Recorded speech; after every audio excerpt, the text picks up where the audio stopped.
Welcome to the First Day Podcast. We are a podcast about mental health, addiction, learning, wisdom, education, empowerment, growth, spirituality, everything. You know, we can cover anything. We have so much versatility that it's just pouring out of us in every orifice available. I'm Michael Govier. I'm one of the co-hosts of the show at MJ Govier. G-O-V is in Victor, I-E-R, on Twitter.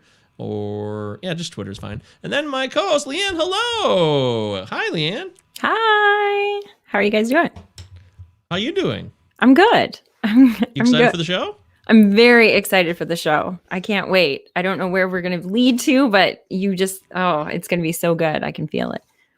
That's right, because we have another wonderful guest this week for the Sunday night edition. As always, don't forget, Sunday night, 8 p.m. Eastern time. That's our new show time, has been for the last couple of weeks. Always Sunday nights at 8 p.m. Eastern, and you can join us and engage and ask questions on the live stream. And if you were doing that tonight, you'd be able to ask Joe Gentile. Joe Gentile is joining us live.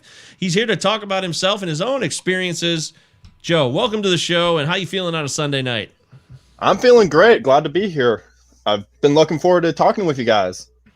Yay. Why? Why? Because you guys are the best. That's why. Michael is just a ball of positive. No, seriously, Michael is like a ball of positive energy. I know some days are hard, but you know what? Yes. He always keeps it light, and he always tries to. No, he's just a good guy. Yes, he is. And then, Leanne, I've heard much about you, and only good things from Michael. So I'm excited. That's very sweet. Yes, I do love you dearly. You know that. And I try to tell people that every day. But this is the First Day Pod, so we're going to talk with Joe about his experiences. Before we do that, real quickly, want to make sure you know we got a book club every Monday night at 8 p.m. Eastern time. That's when we get together on Zoom for 1 hour. We keep it nice and tight, 1 hour, no commitments. All you got to do is DM us on Twitter or the Facebook page at First Day Pod. And we will happily give you the Zoom link, right, Leanne? Absolutely. We're doing You Can Heal Your Life. You Can Heal Your Life by Louise Hay. It is so good. We're almost done it. But if you've read it before, or if you're in reading it right now and you want to come on Monday. Let us know. The conversation is always really good. And especially what I like is when not everybody agrees with what we're reading. So the conversation becomes really... everybody's respectful, but it's always like a real good conversation, not just like, oh yeah, we love it. It was wonderful. So yeah, you can learn a lot. So DM us if you want to be part of the book club. Anyone and anyone is welcome. Anyone and everyone. We've met new people through it too. People we didn't even know, and now they're a part of it every week. So please don't be shy. Take a chance. You could just audit and just kind of be there. You can be as much of it or as little as you want to be a part of it. Yes. Joe, you ever been in a book club? Never been in a book club. That's something I've never done. Maybe I'll have to try it someday. Sounds pretty lame, doesn't it? No, it sounds fun. Sounds nice. Sounds like actually a good time. Okay, cool. I always thought it sounded lame, but once I started doing it, I found it's actually pretty cool because you're just having honest conversations and you're learning about other people, which is something you can't always get from everyday life. And especially with the pandemic going on, having these types of weekly opportunities to socialize, I think is a real beacon of light for some people. Mm-hmm. Yeah, that sounds really nice. Everyone just coming together and talking. Yeah. Okay, so Joe, people don't know you. They've never met you before. They're fired up.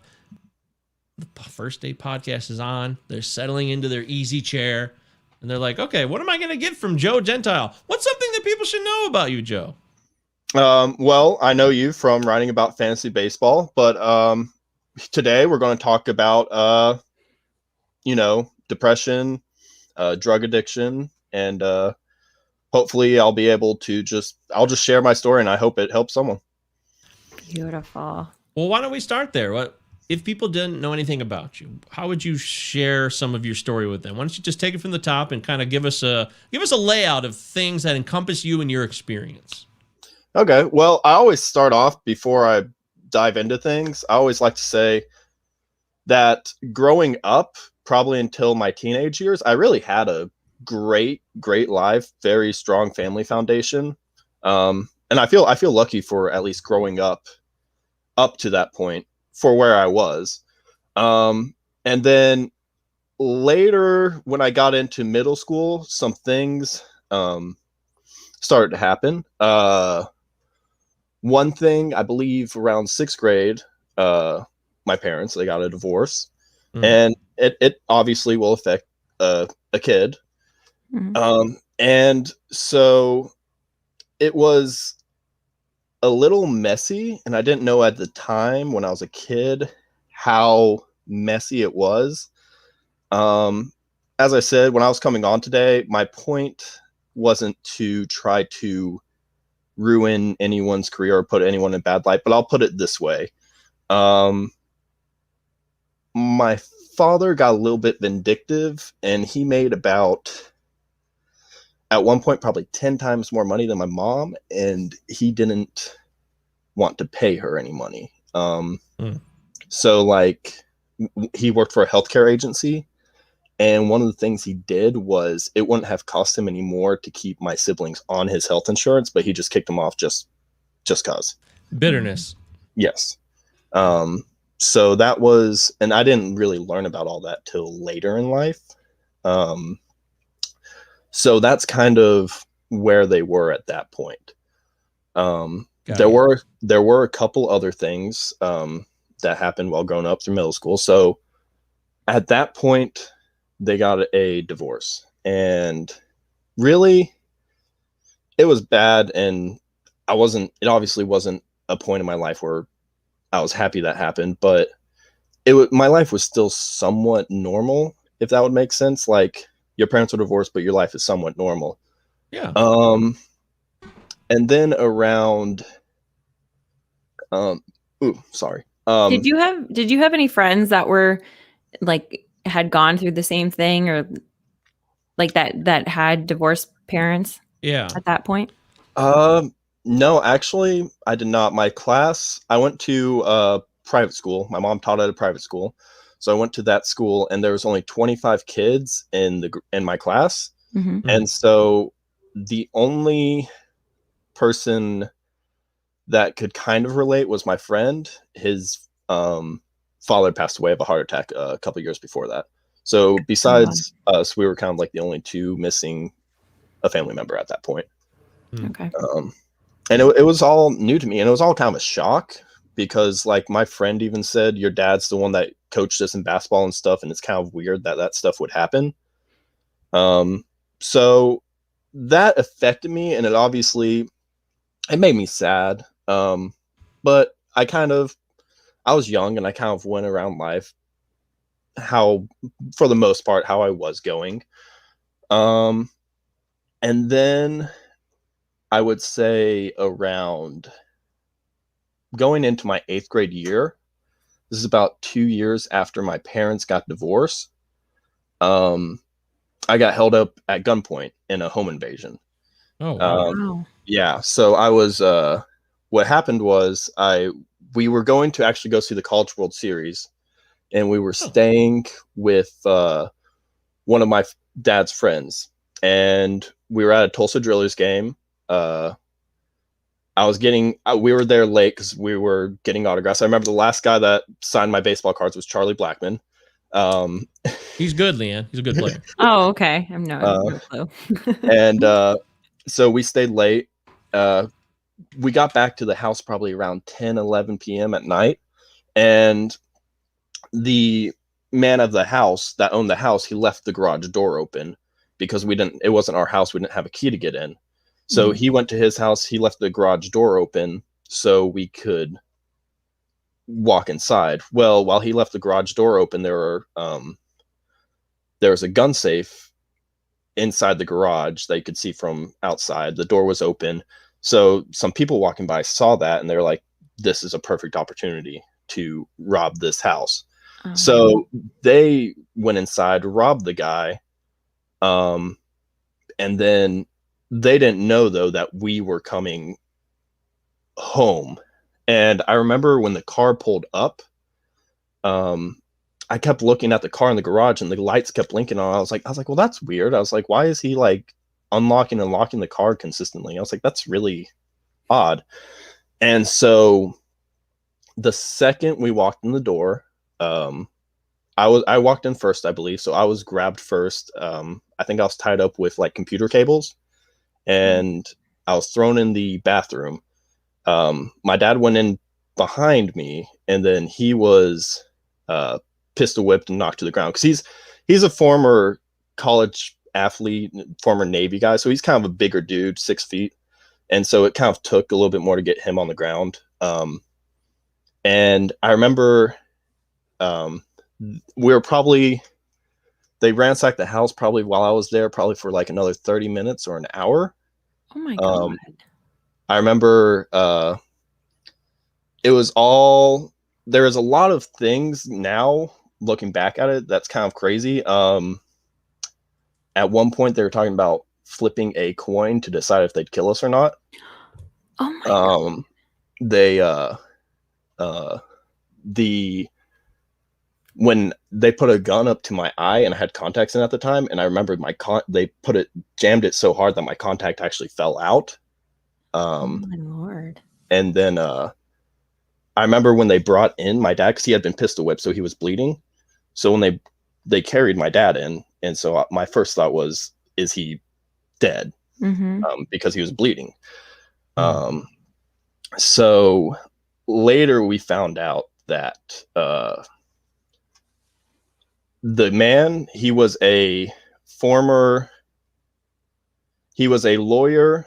I think he was a former judge. He was a very higher up kind of official person in the city of Tulsa.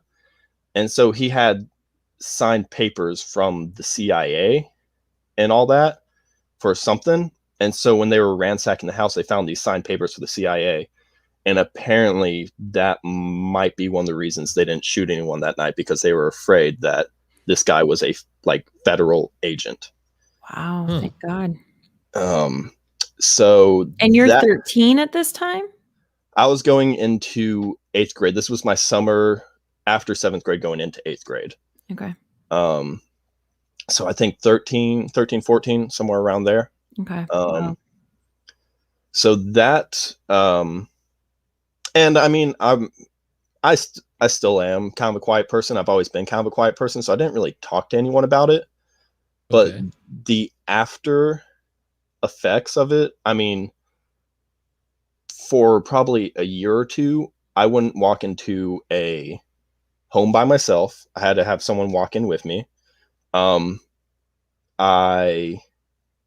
would always check behind doors when I'd walk into a place, even just the bathroom. If I would walk from my room to the bathroom, I'd check behind the door and check the curtains behind the shower. I didn't sleep in my own room.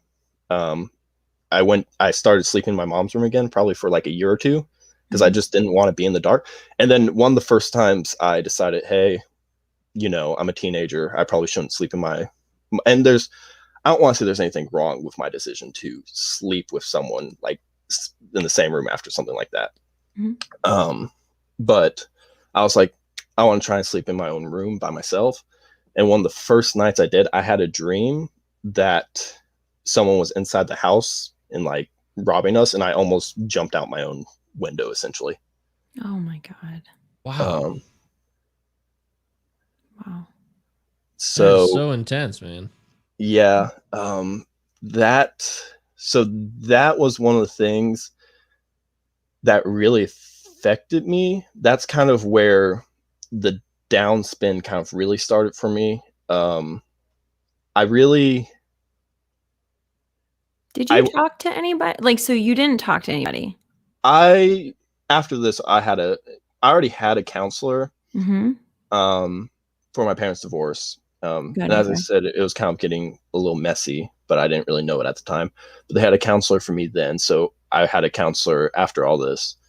But I was the kid that, I don't know if you've ever seen the people that say they're fine, but they don't talk about things. Yes.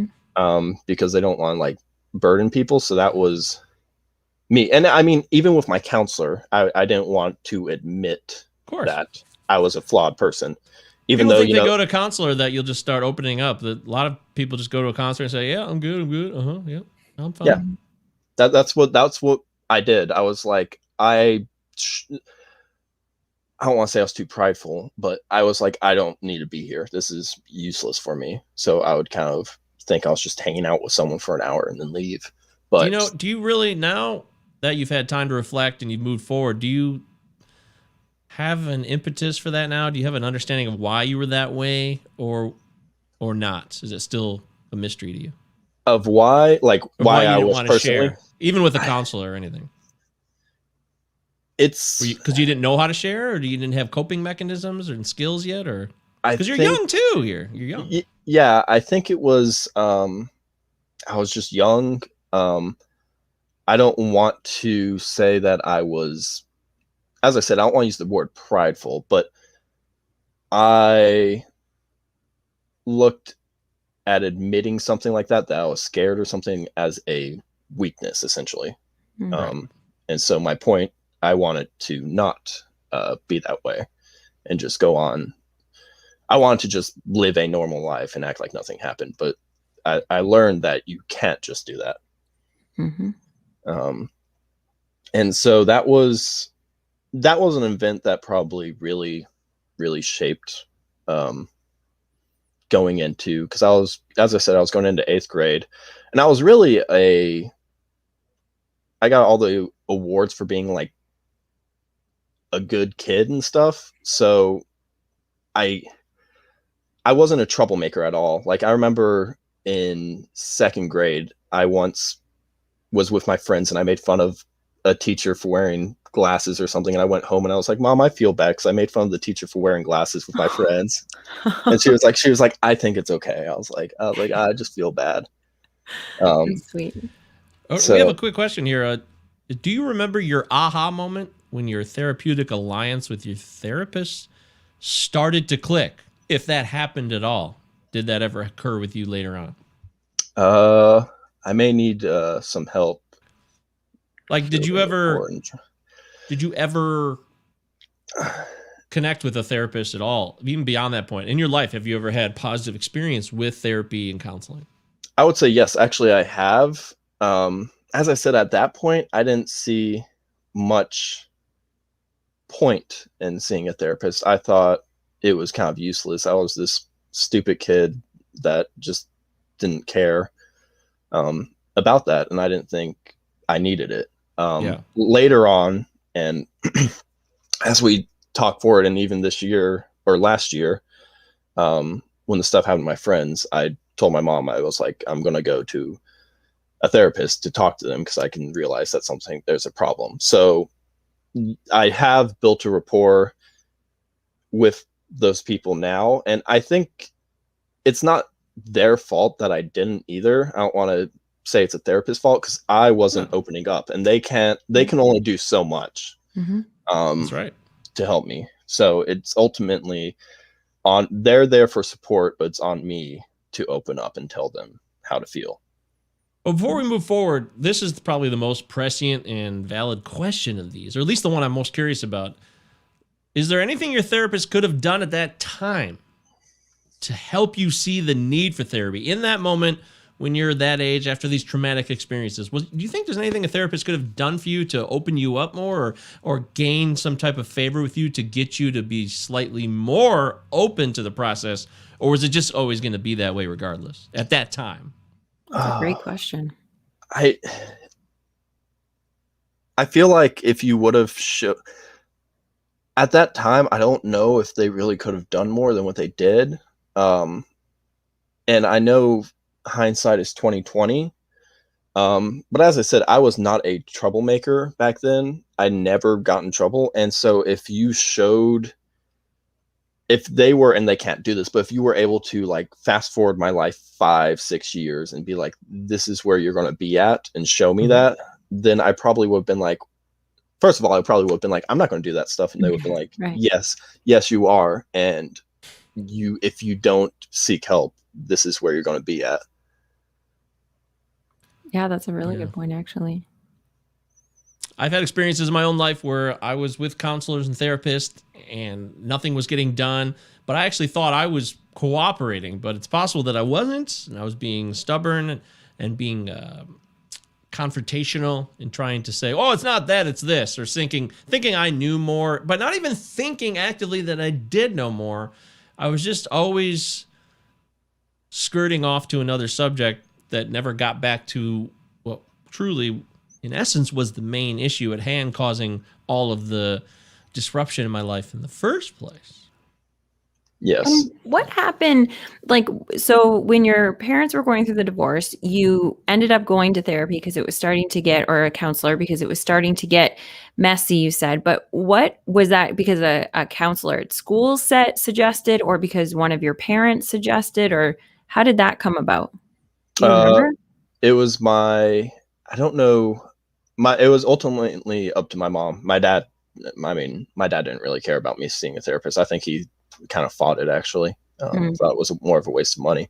But my mom was the one that drove that home, and I think it was one of her friends. We knew someone from one of her friends, and my mom, as I said, she didn't have much money. My dad wasn't going to pay it, so I think they were able to give us sort of a discount to help. Nice. Okay.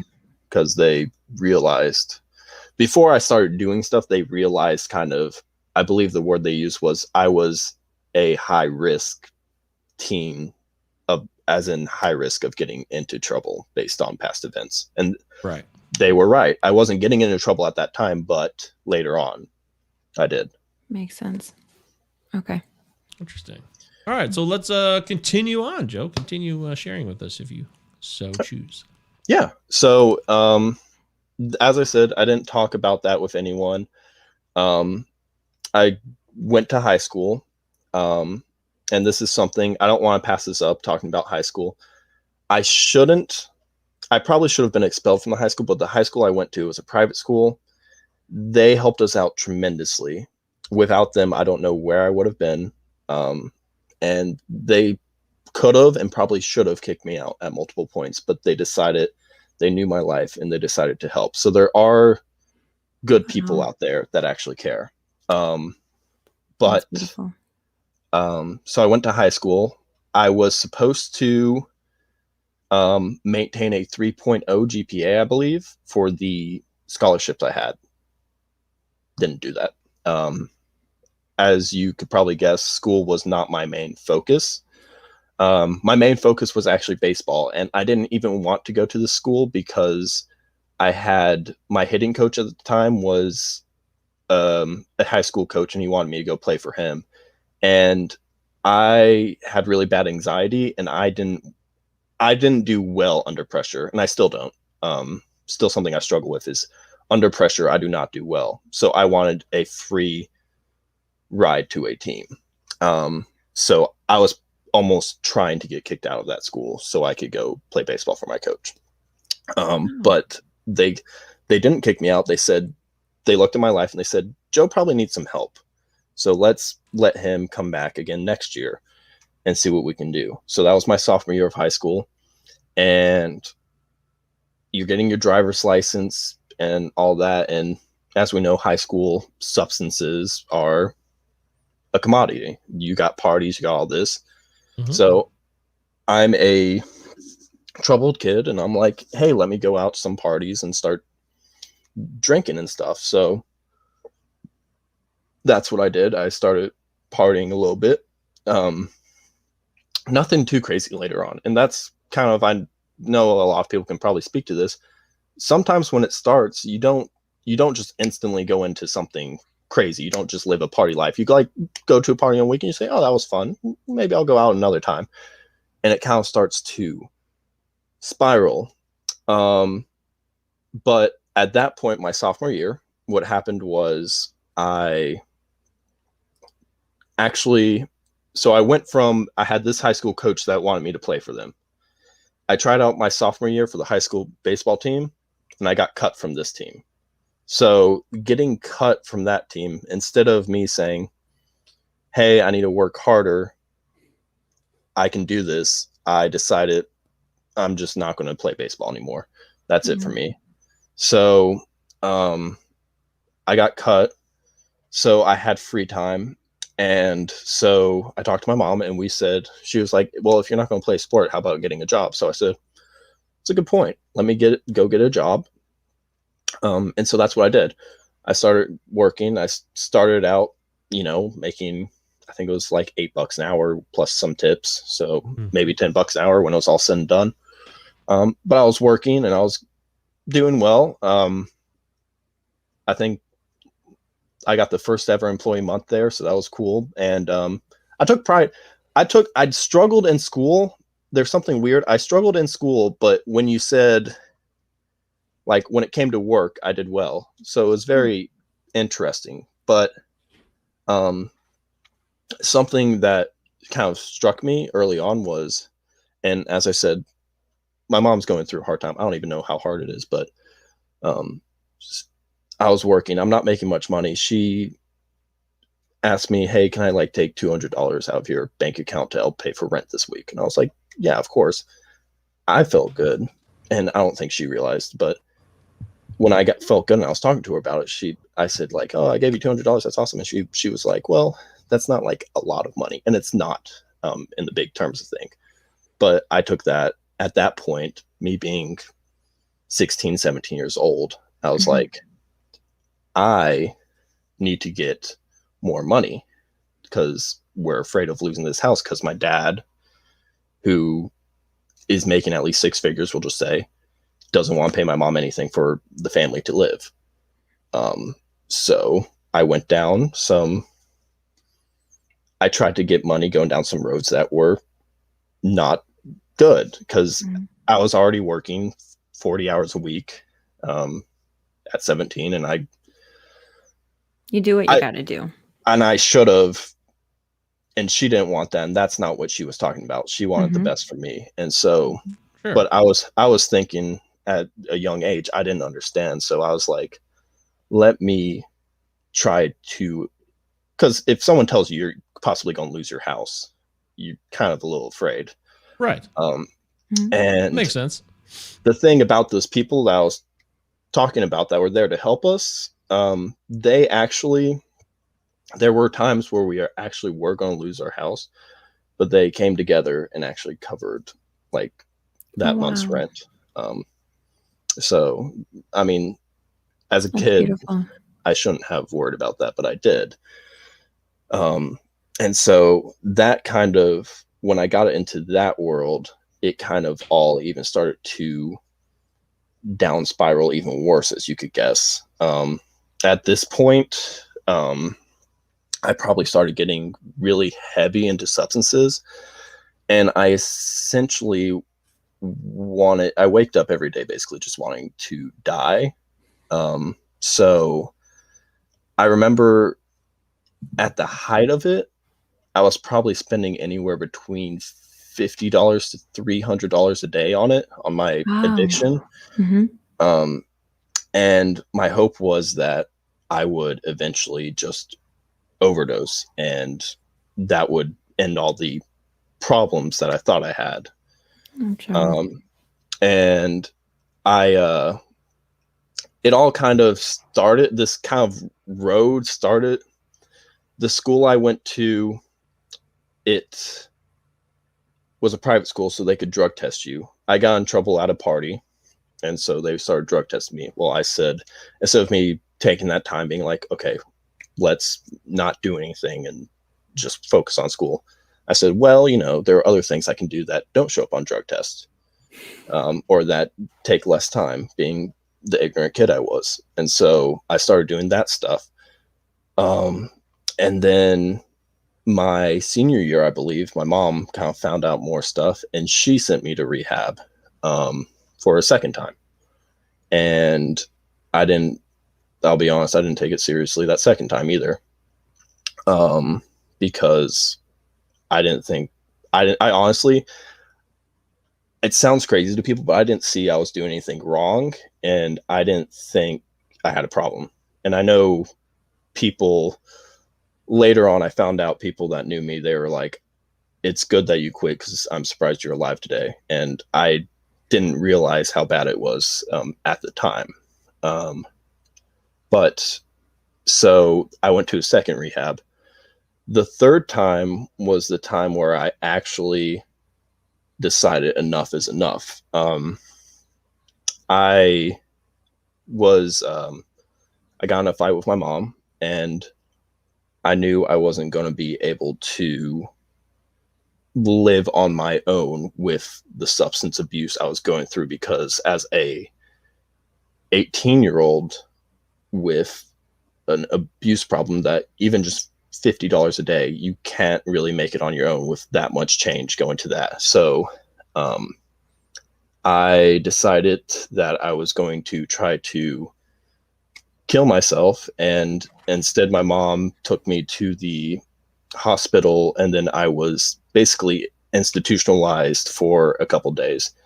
But because of that, it really kind of made me take a step back and look at everything. And I'll tell you this, one of the best at that time, one of the best 3 days of my life that year were being in that like institution, because I didn't have any worries at the time. There was no like worries about life. Just what was ever going inside those walls, what you had to worry about. And that was all I really wanted, was a second to step back and not have to worry about everything that was going on in the world. And so after that, I got out and I went to my third rehab, which was an outpatient, so I could continue working. And that was when I finally said, enough is enough. Let's take this seriously. I went to that outpatient. I was there for months. It's probably one of the best times I ever had, honestly. I was going to AA, NA about probably once to twice a day, because I just needed to go there. And I stayed, probably after that, I stayed sober for anywhere, it was between 6 to 12 months. I did have a relapse, but for the most part, I was able to stay sober. And it really, going to those places really, like, I don't think people understand, when you're at a low place, those places are so severely needed, because I needed other people like me that, you know, this is a safe space, we can talk, and to get other people's inputs from there. Because But the you- one, Go ahead. I was going to say, the one thing you learn when you're in those places is you are not alone. There are a lot more people that have gone through stuff like that than people I would think. There are a lot more people than people think have actually gone through stuff. But why do you think rehab worked for you one time, but it didn't work the previous time? Was that because of you and your own? Did you honestly just not want to stop? Yes, essentially, yeah. So the first time I failed a drug test for smoking weed, and I was like, yo, I was a sophomore, junior in high school. I was like, it's just weed. I mean, y'all can like chill. I was kind of like, everyone's doing it, it's fine. Yeah. Second time, yeah, I didn't want to change. I knew the second I got out, I was gonna go back to the same stuff. I think when I hit that low point of, hey, you know, you're gonna kill yourself type mentality, is when I took it seriously. It wasn't, and I've talked to people about this before, I don't want to say putting people in rehab is bad, but for me, it wasn't going to work until I took a step back and looked at myself and said, I need it for me. I'm not going to do it. I wasn't going to get sober for anyone else besides myself, essentially. And I don't want that to sound selfish, but until I wanted it, it probably wasn't going to happen.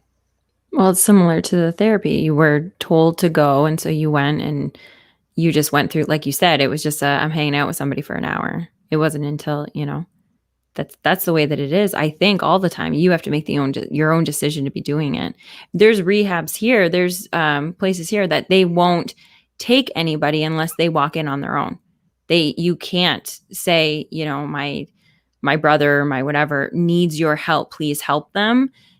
They won't take them unless they walk in free will to do it on their own. So there's a lot to that. It's not just you. Yeah. That's true. We had some comments while you're talking. Josh says, I've had counselors who just gave up on me in the past. Has that ever happened to you, Joe? Yes, actually, I have had that. And they basically told my mom that they couldn't watch me just kill myself, and that they weren't able to get through to me because I started talking about doing more and more instead of talking about how to improve myself. And they said, I can't do this with him. And, do you know if they referred you to somebody else, or did they just say that they couldn't help? I can't remember. They might have, but, yeah, they just, and they were giving, as I said, they were giving us a discount to try and help. So they were basically losing money seeing me. And if I wasn't going to take it seriously, then there were other people. Okay. Wow. Yeah, that is challenging. We're talking here with Joe Gentile. He's telling us his story. We're engaging and learning from him and his experiences with addiction and therapy and traumatic experiences. And definitely PTSD was going on here because you had 2 traumatic events with divorce and then that horrific night with the robbery and gunpoint. Those are incredibly difficult challenges to get over, and I'm not surprised that you ended up substance use as a dependency for you to try to relieve that pain and look for an alternative way out. I know the experience myself. I did the same thing. My parents were divorced, and it happened to me at a later age in life, which is funny because you never know when these things are going to come up and creep up on you, and they're going to strike. If you don't deal with them, which I didn't and Joe didn't at the time, they will remain unresolved, and you think they're dormant, but they're not. They're not dormant. They are certainly not. So, Joe, you get sober for about 6 to 12 months, you say, after that stint in rehab. And what happened after that? I don't know if you've ever heard this thing they say when you're in AA, you should never start a relationship for 12 months. Yeah, they say, stay 1 year free on your own. See if you could do the program by yourself for a year. Yes. How'd you do with that, Joe? Yeah, girls kind of brought, well, I don't want to blame the girls, but I started using again, basically, to kind of get back in that world. And so I would say probably once a year now at this point, I have a wake-up call every year. I think that year, my wake-up call was having police bang on my door there to arrest me for stuff I had done in the past, like 2 years ago, 2 years prior. And that was, hey, the stuff you've done is not good. It's going to ruin your life. And this is the road you're going down.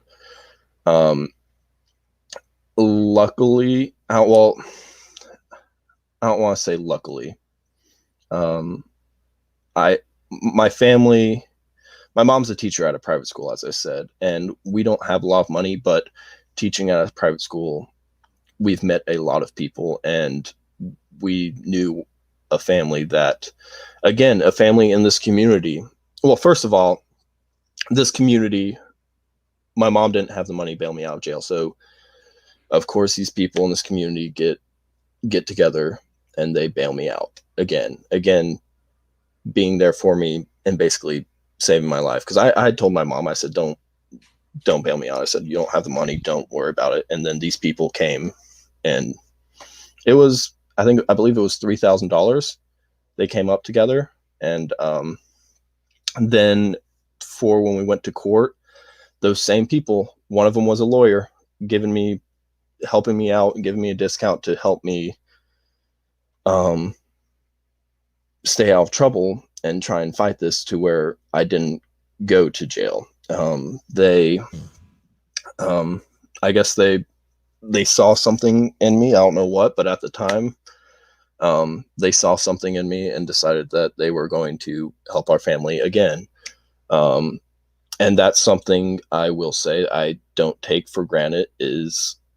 I have done things but a lot of people that have been in the situations I have had not had the support and the people around them like I have to help me out. And that's something I do not take for granted, is that I was privileged enough to know these people around me that have basically been there for my family and basically saved my family from almost, I don't want to say traumatic events, but events that could have been had major consequences to them had they not been involved in our life. But I was able to get off. I got 5 years probation, but that was originally, from what I was looking at, that was a miracle. And so I decided from that point forward that I was going to try to better myself. And the one thing I didn't realize, and I don't think people realize, is it's not a day one, everyone's going to look at me different now. It really took probably 6 to 8 years of my life to finally get to the point where I am now. And something, it took a lot of hard work. As I said, I was working 40 hours a week. I was trying to go to school. I was trying to play catch up from where my friends were, because they were in college and they were finishing up school. Yeah. And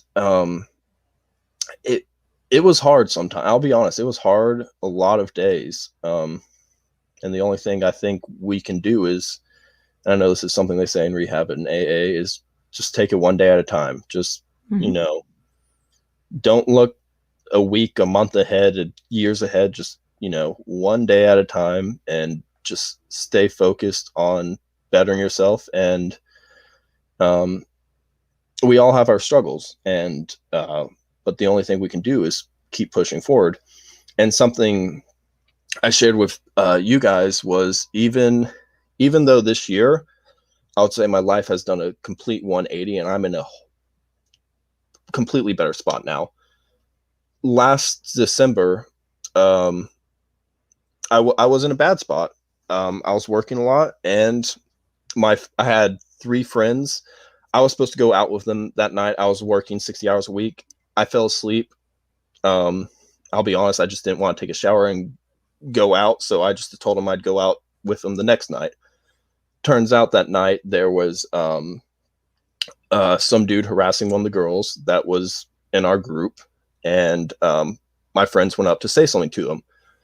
Turns out that dude was in a gang, and whoever the other guy in the gang was with him did not like that these guys were saying something to them. So when they got outside the bar, they started a fight, and 3 of my friends ended up getting stabbed, 2 of them killed.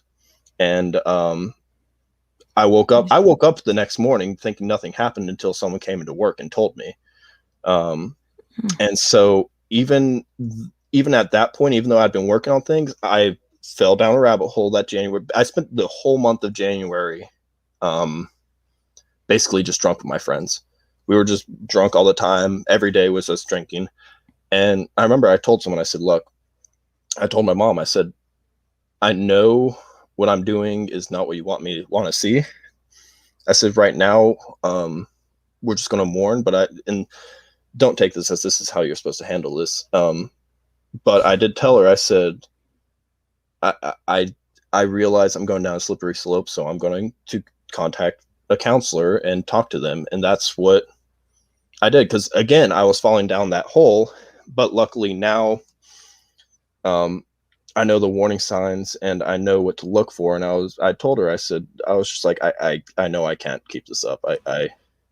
I'm in a bad spot, and that's really, I don't go to a counselor all the time, but I know now at least for when I'm going to have issues and when I need to reach out. And I don't feel ashamed or embarrassed to reach out to those people. That's amazing. That's fantastic. That's what you want to hear. That's growth. That's maturity. I'm really, really struck by the stories, man. A lot of comments here too. So would you say it's a reason to make a change? I'm not sure what he's referring to there. The wake up calls you refer to is what he's saying. So, do these wake up calls instigate a change within you? Do they initiate change in you, Joe? Yeah, they're basically there as a reminder to kind of, last year, my friends, the stabbing, it's a reminder of don't take life for granted, and that Yes.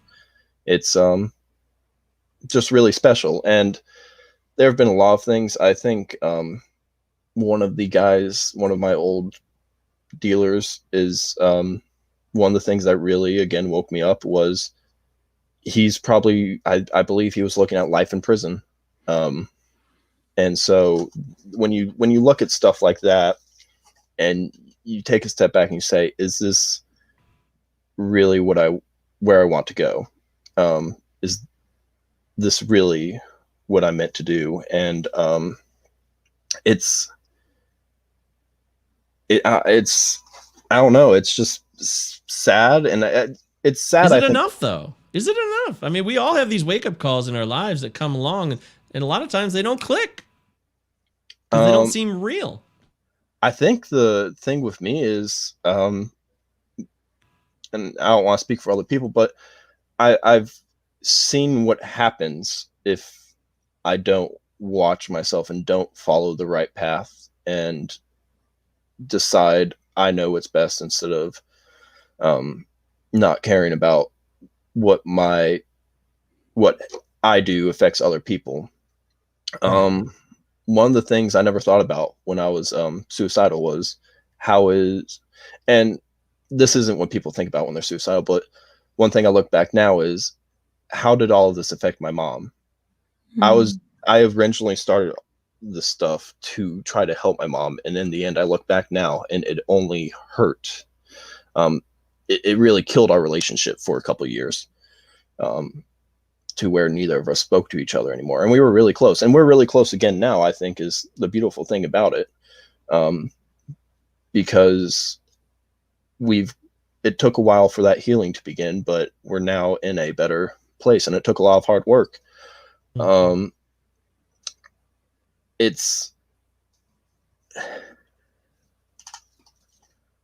Sorry, I'm trying to think. Okay.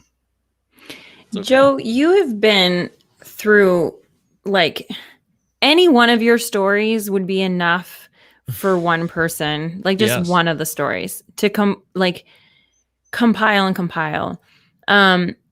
You've had quite the journey with all of it, even not the huge, like the robbery and the friends and all of that, like those big events, but even just your journey with substances and the school and everything. What piece of advice would you give to people that are listening to it right now that are just kind of starting? They're seeing that they're like you, that they're just doing the thing and everybody else is doing it and they're fine and they don't have a problem and they don't have an issue. What's some of the advice that you can give to people before it gets out of hand? Do you think that there is anything that you can give to people? I know that's a really loaded question if you can't answer it, but I'm always fascinated because it's exactly what you said. It's not like one day you wake up and you're a partier and you're doing this thing. It's steps. Do you feel like there's something? Yeah, I mean, the one big thing is, first of all, just taking it one day at a time, just looking to improve yourself one day at a time. That's funny because this our first day pod used to be the first day of the rest of our lives. This is the first day of the rest of, because we would start the next day, right? We would start the diet, we would start the thing. Tomorrow's a brand new day. Right. But through this whole podcast and the way we've been doing it, I've really been looking at it like every day is our first day. That's brilliant advice, that you just have to look at it one day at a time. Yeah. And that's really, because I think we all get focused on looking towards the future, looking towards 5 years, like even just 5 years in advance. We get so focused on it and we don't realize that right now is what's most important. And I would say for people to don't be embarrassed to reach out to someone like a counselor. Take it seriously. And I believe, as you guys know, Daniel Salinger, I believe she's talked about this, is one of the things you got to do is, if you need help, go ask for help. Usually, if you can, if you have the resources, go to a professional and sit down and be honest with them. By not being honest, you're probably just wasting yours and theirs and everyone's time. Yes. Sit down. They're not going to judge you in any way. Trust me, they've probably, what you think is bad, they've probably seen worse. And I don't mean that like negatively. I mean, No, that's a great point. They've dealt with a lot, and that's their job, and they're usually pretty good at dealing with stuff in those areas. And just don't give up. I know that's kind of simple, but really that's all you can do. It's going to be hard. I think that's one thing. It wasn't one day I was like, oh, I'm going to get better, and now my life is easier. It did take a lot of work, and it's sometimes hard to continue that growth and just try to get better every day. Something I've been talking about, and that I would love to hear what you guys think, is something I still sometimes struggle with what I've done in the past, and I'm embarrassed by what I've done. But I also know what's in the past. There is really no going back and changing it. So right now I'm trying to, instead of focus on the past, I'm trying to become a better person, trying to be more aware of not just what do I need, what do the other people around me need. And as I said, I talk to Danielle every once in a while, and I was talking to her about, I get these thoughts in my head about these big, nice acts I can do for people. Oh, if I make $1 million, I can donate half that money to charity or something. Oh, Yeah. there's all these acts that I can make up in my head. But I was talking to her, and I was like, really, the other day, and it's very simple. The other day, I go to the gym, I come back. My mom, she's, 61 now. And she's out there pulling weeds in the yard. And so I just come back and just helping her. And I know it's very simple and people probably don't think about it, but just helping her, instead of worrying about everything, other people that aren't around me, the people that are, if I see that, she shouldn't have to ask me, go out, help her. And I told her, and she was so thankful. And I kind of joked with her afterwards. I was like, man, we've kind of failed you as children if you're that thankful that I went out there and helped my 61-year-old mother pull weeds. I mean, I think that's the Yeah. I think just taking time to look around you, that's really what I'm focusing on now, is what can I do to improve myself, because I'm still flawed. And although I'm not the same person I was, I like sharing this because it's still part of me, and I don't want people to look at me as like I'm perfect, because I'm very flawed and I have a very flawed past. It's not flawed. They're not flawed though. I mean, that's not, I wouldn't use that word. I mean, you just have experiences that are painful and traumatic that you should describe them that way. And even if you're talking about your actions and responses to those experiences as flawed, that's part of growing and maturity and the human experience. So I think you should never be too hard on yourself, because that's one of the things we all do here. We know that we're masters here. We have doctorates in being too hard on ourselves here. So I want you to know that don't make the same mistakes we have. How old are you now, Joe? 24. Oh, 24 years old. So you are in a prime spot right now to take advantage of the opportunities that you've had with these painful experiences, and not let them be anchors over the next 15 plus years of your life. By the time you hit 40, you should be able to move away from those things and look back and say, hey, you know what? I really took advantage of life. I didn't let these things that happened to me that are terribly, terribly painful and traumatic, I didn't let them be constant reminders of the pain. Instead, I use them as tools to learn lessons from and apply that in my everyday life by doing, like you said, we all know it's a cliche, but one day at a time. It can really happen. It is possible, and people have done it. I know that it's better that way. It really is. Life will be more rich and full of beautiful and positive and painful experiences that will still actually be a bit useful. They will. They will, Joe. Yeah, absolutely. And you just being on here, here's the thing too. If you didn't have any of these experiences, like I'm so sorry that you had to go through all of that. But if you didn't have any of those experiences, you wouldn't be here having this conversation. You wouldn't be here with everybody in the chat right now that's can relate to, I mean, sure, they probably can't relate to every single thing that you've gone through. And I can't believe that that's all happened and you're only 24. But they can relate to it. And you're giving them help in like things that you can be doing because you came out the other side. So like I said, it's really a shame that you had to go through it, but I'm grateful that you're here to be able to share this story with people, because it's just like you said, when you go into these rehab centers, that was super helpful because you were around people that got you, that were going through the same thing that could help. So unfortunately, we need to have people that are going through that, and all of us have our story. Nobody, I've never, at least if they exist, I've never met them that don't have a backstory of something that they've had to go through, shame or guilt or whatever. And the majority of us hang on to it. And like Mike said, just don't hang on to it. I don't want you to be 40 and talking to us and being like, I'm still trying to work through it.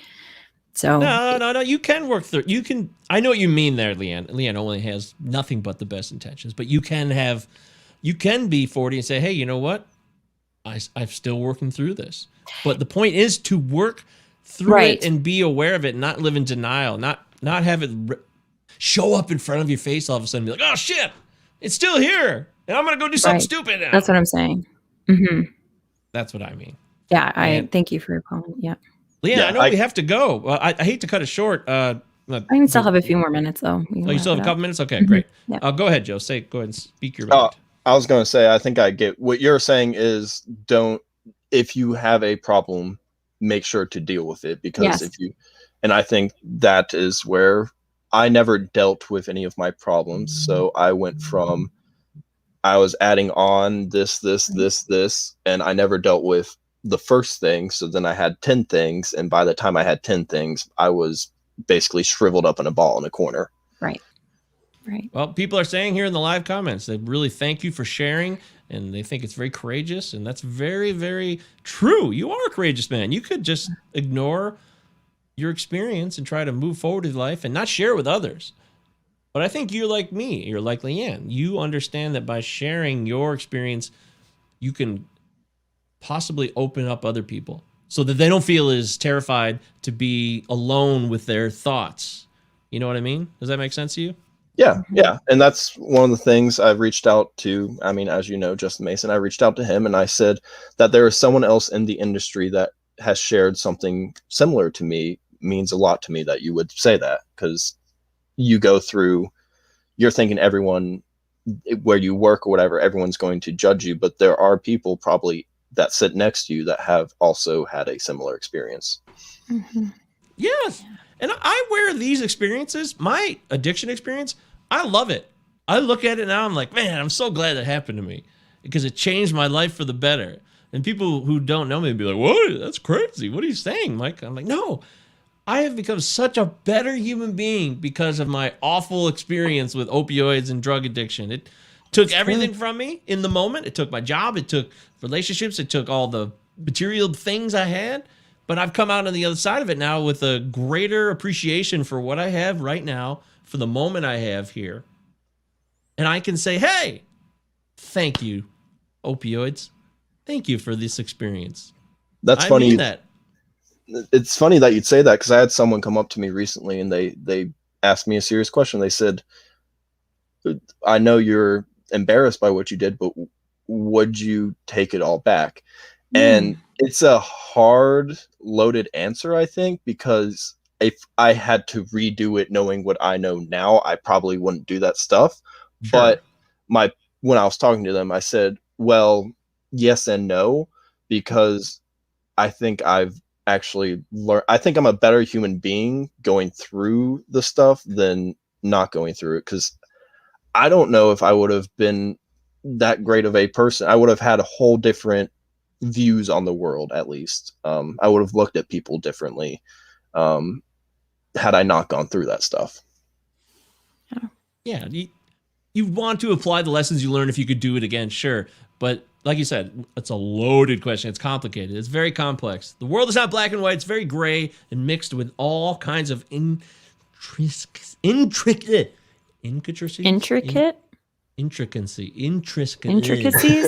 Intricacies. You said it. Yeah, intricacies. That's right. There's a lot of intricacies in this world filled with complex thoughts that web within one another. Feelings, actions, thoughts, they all apply and get raveled up together like this and twisted. And you try to unravel it, you may never get back to the original source of how it all started in the first place. But what you can know is that, yes, I had pain and I've been through pain and I understand that. It actually makes you a better human. It helps you empathize with other people and you don't cast judgments quickly. You're like, oh, you're an idiot, or how dare you? How could that person do that? You don't look at it that way. Am I right, Joe? Do you see things differently when you look at other people's actions? Absolutely. I mean, I don't let the small things bother me. I think where I used to let small things, I don't want wins, Leanne. I don't want to say I'm desensitized by things, but you see things on TV, and I don't know if this is a good thing or a bad thing. I'll let you guys decide, but I'm not going to get mad what I see on TV. If I see something that's not good, I can say, hey, what can we do to fix it? Or I can try and fix it, but I'm not going to get angry over what I can't control. Beautiful. It's true. Fantastic. That is so beautiful. Joe, I cannot believe that you were a 24-year-old man, that everything that you have dropped about the only moment that we have is right now. And, all of this stuff is stuff that, like, it takes people decades and decades and decades to gain this kind of wisdom. So I'm super excited to see you grow through this. And, oh my gosh, you've come a long way. Yeah. And as I said, I had to do it, but I had a privilege of the people that were around me, and without them, I wouldn't be where I am today. Without my mom staying on me 24/7, because I used to almost hate her, because at one point she was like, "You're not going out at all in high school," and I was like, "Well, that sucks. I'm a senior in high school. I have to go out." But she was doing what was best for me. Those people in the community those people in that community, I basically spit in their face, and they just wiped off the spit and then reached out and tried to help me again. That's beautiful. That's beautiful. And that is wonderful that you're so grateful. That is fabulous. But I don't want you to negate the work that you've done and that you are where you are because there are many people that have had people give them reason to get back up and a leg up and they still don't take that time. You took a lot of time to really figure out I don't want to go down this path. And it was a constant. So I don't want you to negate that, because that's huge. Thank you. Yeah. And Danielle exists online. Danielle is so glad. I know you left Twitter, Danielle, but she's still on Facebook. So she says she's so glad you're here and sharing your story, Joe. Thank you, Danielle. We miss you. We hope you're doing well. And I know these are some tough times for you here over the next month or so. So Danielle, make sure you take your own advice. You got to dish it out. You also got to be able to absorb it. We all have our opinions about how we should live our lives, but then we don't listen to ourselves with our own situations most of the time. We really need to start listening to ourselves. I'm raising my hand as much as anyone. Nobody else here. That's me I'm talking to. All right, so we're going to close out the show, the First Day Pod. We've talked here with Joe. We didn't even get into, nutrition and exercise and like food, all that. So that's just an excuse that we'll have Joe back on again so we could talk more about that because, Joe, you've gotten in tremendous shape and you're eating properly and your nutrition must have something to do with that, right? Correct. Yes. And that was, as I said, after, I won't go in too far into it, but after my friends passed away, that was one of the things I looked at after drinking all that time. And I said, I got to do something better and more productive. So that's when I started eating better and going to the gym. Good job. Yeah. And if you see his Twitter feed, he looks all right. He's getting there. He's still got some flab he's got to cut out, but he'll get there. He'll get there. Don't worry, Joe. You keep, plugging away. Good things will come. But yes, Joe is a really good spirit. A guy his age, frankly, he could you could go another 20 years on a bender. And that, there's a lot of people who don't get into AA or they go to rehab until they're in their 40s or their 50s even.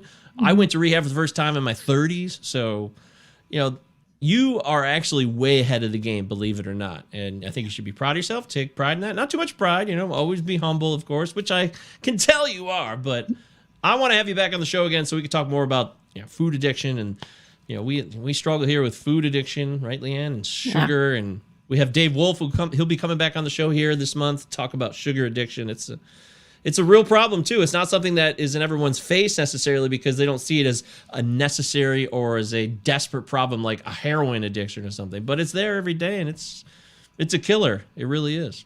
No, I mean, when you go into rehab, one of the things they ask you is about caffeine because it's one of the most addictive substances out there.